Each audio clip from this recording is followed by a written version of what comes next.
പുതിയൊരു വീഡിയോയിലേക്ക് എല്ലാവർക്കും സ്വാഗതം. വയനാട് ദുരന്തത്തിൽപ്പെട്ട് ഉറ്റവരെയും ഉടയവരെയൊക്കെ നഷ്ടപ്പെട്ട ശ്രുതിയെ അറിയാത്തവരായി ഒരു മലയാളികളും കാണത്തില്ല. ആ ശ്രുതിക്ക് സർക്കാർ വാഗ്ദാനം ചെയ്ത സർക്കാർ ജോലി നൽകിയിരിക്കുകയാണ്. റവന്യൂ വകുപ്പില് ക്ലാർക്കായിട്ടാണ് ജോലി നൽകിയിരിക്കുന്നത്. ശ്രുതിക്ക് സർക്കാർ ജോലി കൊടുത്തതുമായി ബന്ധപ്പെട്ട വാർത്തകൾ പുറത്തു വന്ന സമയത്ത് അതിൻ്റെയൊക്കെ കമന്റ് ബോക്സിൽ ഒരുപാട് നെഗറ്റീവ് കമന്റുകൾ കാണുവാനിടയായി. അപ്പോൾ കൂടുതലും ചെറുപ്പക്കാരായിട്ടുള്ള ആളുകളാണ് അത്തരത്തിലുള്ള കമന്റ് ഇട്ടിരിക്കുന്നത് എന്ന് തോന്നുന്നു. അപ്പോൾ അവരൊക്കെ പറയുന്നത്, ഞങ്ങളൊക്കെ ഇതുപോലെ ടെസ്റ്റ് എഴുതി ലിസ്റ്റിൽ പെട്ടിട്ടും സർക്കാർ ഞങ്ങൾക്ക് ജോലി നൽകുന്നില്ല, അതിനുള്ള വേക്കൻസികൾ റിപ്പോർട്ട് ചെയ്യുന്നില്ല. അപ്പോൾ ഇതുപോലുള്ള ആളുകൾക്ക് ജോലി നൽകുന്നു. അതായത് ഈ അർജുന്റെ വൈഫിന് നൽകി, അതുപോലെ തന്നെ ഇപ്പോൾ ശ്രുതിക്ക് നൽകി, അപ്പോൾ MLA-മാരുടെയൊക്കെ മക്കൾക്ക് നൽകുന്നു. അപ്പോൾ ഞങ്ങൾക്കൊന്നും ഇത് ലഭിക്കുന്നില്ല, ഞങ്ങൾക്ക് തൊഴിലവസരം ഇവിടെ കുറഞ്ഞു വരുന്നു. അപ്പോൾ ഇത്തരത്തിലുള്ള നിയമനങ്ങൾ നടത്തിയാൽ ഞങ്ങളുടെ അവസരം നഷ്ടപ്പെടുന്നു. ഇതിലെന്തെങ്കിലും യാഥാർത്ഥ്യമുണ്ടോ? അതാണ് ഇന്നത്തെ വീഡിയോയിൽ നമ്മൾ പരിശോധിക്കുന്നത്. അതായത് ശ്രുതിക്ക് ജോലി കൊടുത്തത് ഏതെങ്കിലും വിധത്തിൽ ഒരു ഉദ്യോഗാർത്ഥിയുടെ അവസരത്തെ ബാധിക്കുമോ? അത് നമുക്ക് വിശദമായിട്ട് മുന്നോട്ട് പരിശോധിക്കാം. 5-6 ദിവസങ്ങൾക്ക് മുന്നേ നമ്മളൊരു വാർത്ത കേട്ടതാണ്. അതായത് മരണപ്പെട്ട MLA ആയിരുന്ന KK രാമേന്ദ്രൻ നായരുടെ മകന് ഒരു ആശ്രിത നിയമനം നൽകി. അതായത് പൊതുമരാമത്ത് വകുപ്പിൽ അസിസ്റ്റന്റ് എഞ്ചിനീയർ ആയിട്ട് ഗസറ്റഡ് റാങ്കിലായിരുന്നു ആ നിയമനം. അപ്പോൾ അതിനെതിരെ ചില ആളുകൾ ഹൈക്കോടതിയെ സമീപിക്കുകയും ഹൈക്കോടതി ആ ഒരു നിയമനം സ്റ്റേ ചെയ്യുകയും ചെയ്തു. അപ്പോൾ അതിന്റെ അപ്പീലുമായിട്ട് ഈ ജോലി കിട്ടിയ ആളും അതുപോലെ തന്നെ കേരള സർക്കാരും സുപ്രീം കോടതിയെ സമീപിച്ചെങ്കിലും സുപ്രീം കോടതി 5-6 ദിവസങ്ങൾക്ക് മുന്നേ ഈ ഹൈക്കോടതിയുടെ വിധി ശരിവെക്കുന്ന ഒരു സാഹചര്യം ഉണ്ടായി. കേരള സബോർഡിനേറ്റ് ചട്ടം 39 പ്രകാരം മന്ത്രിസഭയുടെ ആയിരുന്നു ഈ MLA-യുടെ മകന് ജോലി കൊടുക്കുവാൻ വേണ്ടിയുള്ള തീരുമാനമെടുത്തത്.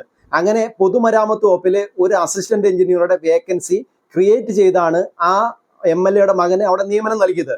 എന്നാൽ ഈ നിയമനത്തിനെതിരെ ഹൈക്കോടതിയെ സമീപിച്ച സമയത്ത് ഈ ഒരു നിയമനം ഭരണഘടനയുടെ 14-16 അനുച്ഛേദങ്ങളുടെ ലംഘനമാണെന്ന് ഹൈക്കോടതി കണ്ടെത്തുകയും അങ്ങനെ ആ നിയമനം റദ്ദ് ചെയ്യുകയും ചെയ്തു ഹൈക്കോടതി.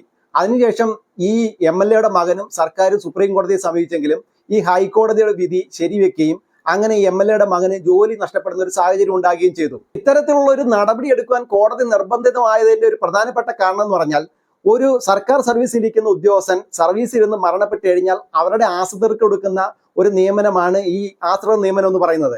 അപ്പോൾ ഈ ഒരു MLA സർക്കാർ സർവീസ് ജോലി ചെയ്യുന്ന ആളല്ലായിരുന്നു. അദ്ദേഹത്തിന്റെ മകൻ ഇങ്ങനെ ജോലി കൊടുത്തത് നിയമലംഘനമാണെന്ന് ഹൈക്കോടതി കണ്ടെത്തുകയും ഇങ്ങനെ ആ നിയമനം റദ്ദാക്കുന്ന ഒരു സാഹചര്യം ഉണ്ടാകുകയും ചെയ്തു. ഈ ഒരു നിയമനവുമായി ബന്ധപ്പെട്ട് എല്ലാവരും മനസ്സിലാക്കേണ്ട ഒരു കാര്യമുണ്ട്. അതായത് ഈ MLA-യുടെ മകനെ ഹൈക്കോടതി ഒഴിവാക്കി. അപ്പോൾ ആ ഒരു വേക്കൻസി PSCക്ക് റിപ്പോർട്ട് ചെയ്യുമെന്ന് ചില ആളുകൾ വിശ്വസിക്കുന്നുണ്ട്. അതായത് ഈ ഒരു വേക്കൻസി ഒരു കാരണവശാലും PSCക്ക് റിപ്പോർട്ട് ചെയ്യത്തില്ല. അതായത് MLA-യുടെ മകന് ജോലി കൊടുക്കുവാൻ വേണ്ടി ധനവകുപ്പിന്റെ അനുവാദത്തോടു കൂടി പ്രത്യേകമായി ക്രിയേറ്റ് ചെയ്ത വേക്കൻസിയാണ് ആ ഒരു വേക്കൻസി. അല്ല, MLA-യുടെ മകൻ അവിടെ തന്നെ ഒരു 60 വയസ്സ് വരെ ജോലി ചെയ്ത് എന്നിരിക്കട്ടെ, അതിനുശേഷം റിട്ടയർഡ് ആയതിനു ശേഷം പോലും ഈ വേക്കൻസി PSCക്ക് റിപ്പോർട്ട് ചെയ്യത്തില്ല. ഇത്തരത്തില് ഇതുപോലുള്ള ദുരിതബാധിതർക്കും ഇതുപോലുള്ള ആളുകൾക്കൊക്കെ കൊടുക്കുവാൻ വേണ്ടി കാലാകാലങ്ങളായിട്ട് സർക്കാർ ഇതുപോലുള്ള ചില പോസ്റ്റുകൾ ചില ഡിപ്പാർട്ട്മെന്റുകളിലൊക്കെ ക്രിയേറ്റ് ചെയ്യുകയും പ്രത്യേകമായിട്ട് ഇവർക്ക് ജോലി നൽകുകയും PSCയുടെ അനുവാദം വാങ്ങിച്ചെടുക്കുന്ന ഒരു സാഹചര്യം പണ്ട് മുതലേ നിലവിലുണ്ട്.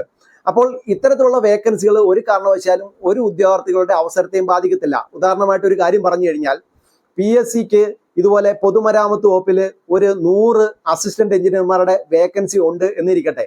അതായത് PSC പണ്ട് മുതലേ റിപ്പോർട്ട് ചെയ്ത 100 അസിസ്റ്റന്റ് എഞ്ചിനീയർമാരുടെ വേക്കൻസി ഉണ്ടെന്നിരിക്കട്ടെ. അപ്പോൾ ഈ MLA-യുടെ മകന് ഇതുപോലെ അസിസ്റ്റന്റ് എഞ്ചിനീയറായിട്ട് ജോലി കൊടുക്കുവാൻ വേണ്ടി ഈ സർക്കാർ തീരുമാനിക്കുന്നു. അപ്പോൾ ഈ 100 വേക്കൻസിയിലെ ഒരു 2 വേക്കൻസി ഒഴികിടപ്പുണ്ട്. അതിലൊരു വേക്കൻസിയിലേക്ക് ഈ MLA-യുടെ മകനെ ഒരു കാരണവശാലും പരിഗണിക്കത്തില്ല.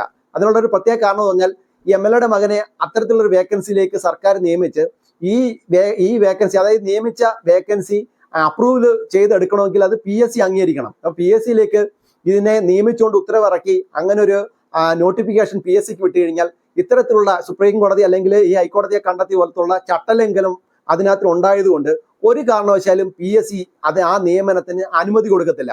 അപ്പോൾ ആ നിയമനം സാധ്യതയാവില്ല എന്ന് സർക്കാരിന് അറിയാവുന്നതുകൊണ്ടാണ് ഇത്തരത്തിലുള്ള പുതിയ വേക്കൻസികൾ ഈ ധനവകുപ്പിന്റെ അനുമതിയോടുകൂടി ക്രിയേറ്റ് ചെയ്യുന്നത്. അത്തരത്തിലുള്ള വേക്കൻസികളിലേക്കാണ് ഇത്തരത്തിലുള്ള നിയമനങ്ങൾ സർക്കാർ നടത്തുന്നത്. PSC എന്ന് പറയുന്ന സ്ഥാപനം വളരെ സ്വതന്ത്രമായി പ്രവർത്തിക്കുന്ന ഒരു സ്ഥാപനമാണ്, വളരെ സുതാര്യമായിട്ട് പ്രവർത്തിക്കുന്ന ഒരു സ്ഥാപനമാണ്.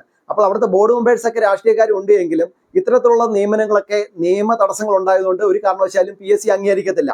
അതായത് ഒരു സ്ഥാപനത്തിലേക്ക് പണ്ട് മുതലേ ടെസ്റ്റുകളും ഇന്റർവ്യൂ ഒക്കെ നടത്തി PSC ആണ് അവിടേക്ക് നേരിട്ട് നിയമനം നടത്തുന്നത് എങ്കിൽ ആ ഒരു വേക്കൻസിയിലേക്ക് ഇത്തരം ആളുകളെ നിയമിച്ചുകൊണ്ട് സർക്കാർ ഉത്തരവിറക്കി വിട്ടുകഴിഞ്ഞാൽ ഒരു കാരണവശാലും ആ നിയമന ഉത്തരവ് അംഗീകരിക്കത്തില്ല.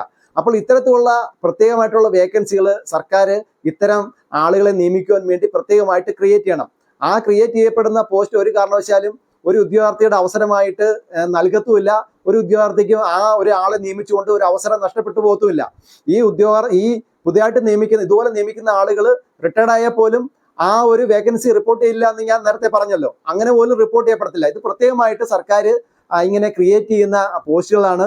ആ പോസ്റ്റുകൾ ഒരു കാരണവശാലും ഉദ്യോഗാർത്ഥികളുടെ അവസരത്തെ ബാധിക്കത്തില്ല എന്നുള്ള കാര്യത്തിൽ യാതൊരു വിധമായിട്ടുള്ള സംശയവുമില്ല. PSC നേരത്തെ റിപ്പോർട്ട് ചെയ്ത വേക്കൻസികളിൽ PSC റിക്രൂട്ട്മെന്റ് നടത്തും. അത് PSC നേരിട്ടായിരിക്കും അങ്ങനെയുള്ള പോസ്റ്റുകളിലേക്ക് നിയമനം നടത്തുന്നത്. അതുകൊണ്ട് ഇത്തരത്തിലുള്ള നിയമനങ്ങളൊക്കെ സർക്കാരിന് ഒരു ബാധ്യതയാണ്. ഇത്തരത്തിലുള്ള നിയമനങ്ങൾ ശമ്പളവും ഇങ്ങനെ പെൻഷനും കാര്യങ്ങളൊക്കെ കൊടുക്കേണ്ടി വരും എന്ന് വിചാരിച്ച് ഭാവിയിൽ ഈ സർക്കാർ ജോലി കാത്തിരിക്കുന്ന ഉദ്യോഗാർത്ഥികൾക്ക് ഇതൊരു അവസരമില്ലായ്മയായിട്ട് പരിഗണിക്കേണ്ടതില്ല. അത്തരത്തില് ഞങ്ങളുടെ അവസരങ്ങൾ നഷ്ടപ്പെടുന്നു ഇതുപോലത്തുള്ള നിയമനം നടക്കുന്നതുകൊണ്ട് എന്ന് ഉള്ള ധാരണയാണ് ഇത്തരത്തിലുള്ള നെഗറ്റീവ് കമന്റുകൾ വരുവാനുള്ള ഒരു പ്രധാനപ്പെട്ട കാരണം. ഈ MLA മകന്റെ നിയമനവുമായി ബന്ധപ്പെട്ട് കോടതിയിൽ ചോദ്യം ഉന്നയിക്കുകയും അങ്ങനെ കോടതി അത് റദ്ദാക്കുകയും ചെയ്ത കാര്യം ഞാൻ പറഞ്ഞല്ലോ. അപ്പോൾ വേറൊരു MLA മകന്റെ കാര്യത്തിലും ഇതുപോലെ ചില ആളുകൾ ഉദ്യോഗാർത്ഥികൾ ഇങ്ങനെ കോടതിയെ സമീപിച്ചിട്ടുണ്ട്. പൂർണ്ണമായിട്ട് ഉദ്യോഗാർത്ഥികളാണ് ഇതിന്റെ പിന്നിൽ ഇങ്ങനെ കോടതിയിൽ സമീപിക്കുകയും അവരുടെ അവസരങ്ങൾ നഷ്ടപ്പെടുമെന്ന് വാദിക്കുകയും ചെയ്യുന്നത്.